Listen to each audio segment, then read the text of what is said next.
Yes, Public Enemy's Chuck D sells a large portion of his music catalog to Reach Music Publishing. We have a power move here, ladies and gentlemen. Stick around.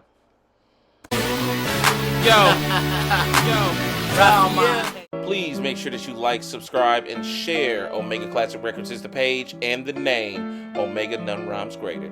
So, Chuck D is cashing in on his Public Enemy material.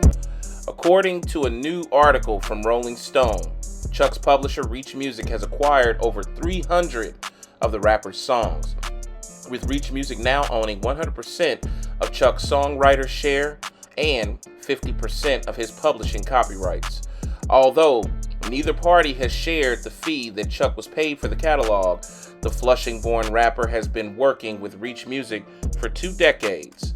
Active since 1985, Public Enemy has released 15 studio albums, including It Takes a Nation of Millions to Hold Us Back, Fear of a Black Planet, and Apocalypse 91, The Enemy Strikes Back.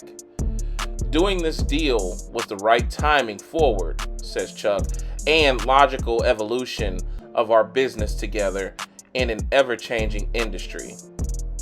Reach has always been ahead of the curve on establishing respect for the hip-hop genre, songwriting, and publishing-wise, and they will continue taking care of my works.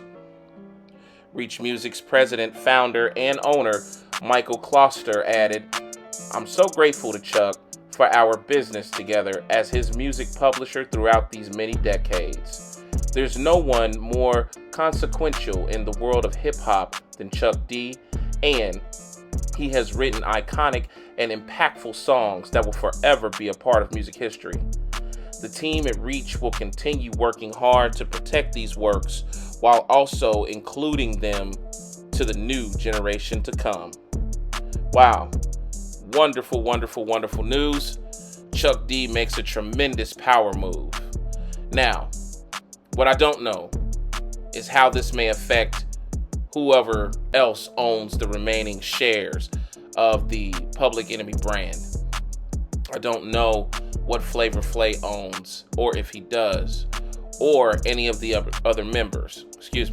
But fact remains that this is a huge, huge victory for another African American hip hop artist to utilize his catalog after a great long run in the genre and turn around and cash in for a lump sum and to be able to move on and do something with that money. It's kind of like a retirement to me, kind of like a retirement in a time when there's no retirement plans for us whatsoever.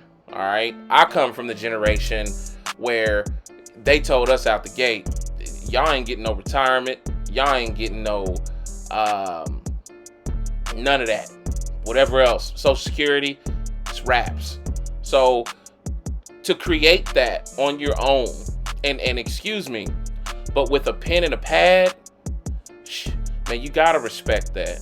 You gotta respect it. You gotta love it, whether you're white or black. Like, your songs were hits, and you made money over the decades, and you were able to use those songs to travel the world and go to places that you never thought that you could go, coming out of a little small hood environment, in Chuck's case, somewhere in New York, and turn around and go from that journey to now I'm an elder statesman in hip hop. Now I can take my works and trade them in for hard-earned cash. It's kind of like the Irv Gotti situation. If you don't know about Irv Gotti, make sure that you go and watch our Irv Gotti video where he sells his masters with the Murder Inc. Catalog for somewhere around 300 million. Watch that. Very educational. It's kind of like that.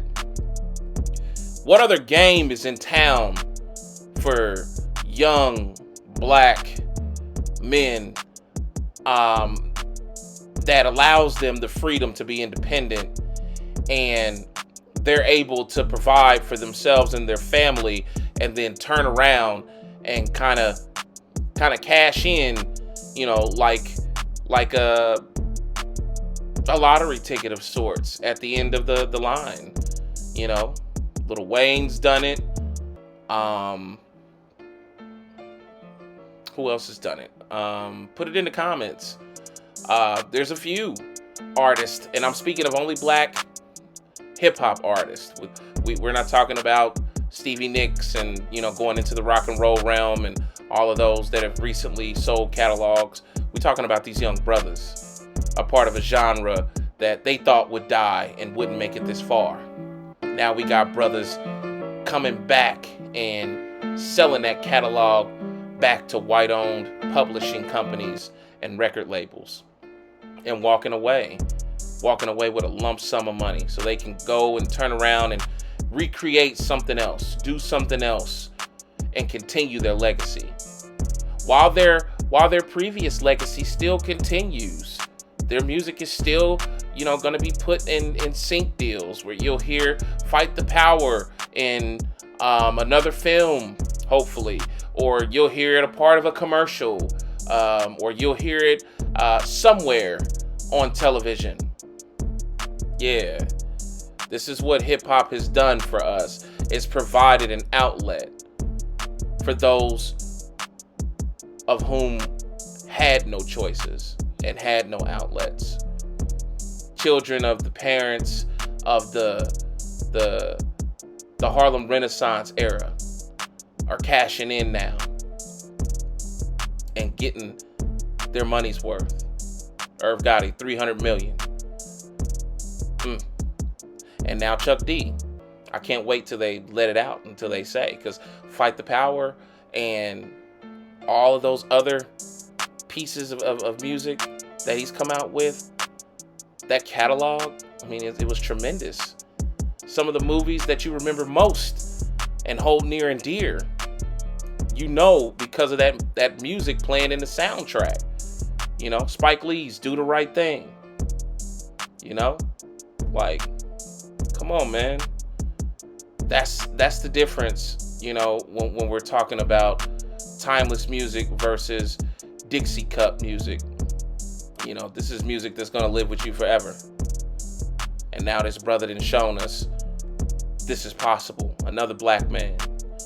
That's amazing. Kudos, congrats, much love to Chuck D. And thank you so much to our correspondent out there, Corey G. Rosdell. We got a new correspondent out there on the road, on the streets. And he's out there digging up all this great information and sending it home so we can, take it, decipher it, chop it up, and then make what you're listening and watching right now. Shout outs to Mr. Corey G. Rosdell, my brother, like no other, from the same mother. All right, I'm out. Please make sure that you like, subscribe, and share. Omega Classic Records is the page and the name. Omega, none rhymes greater. Soon you shall see. All right, I'm out. That's it. Peace.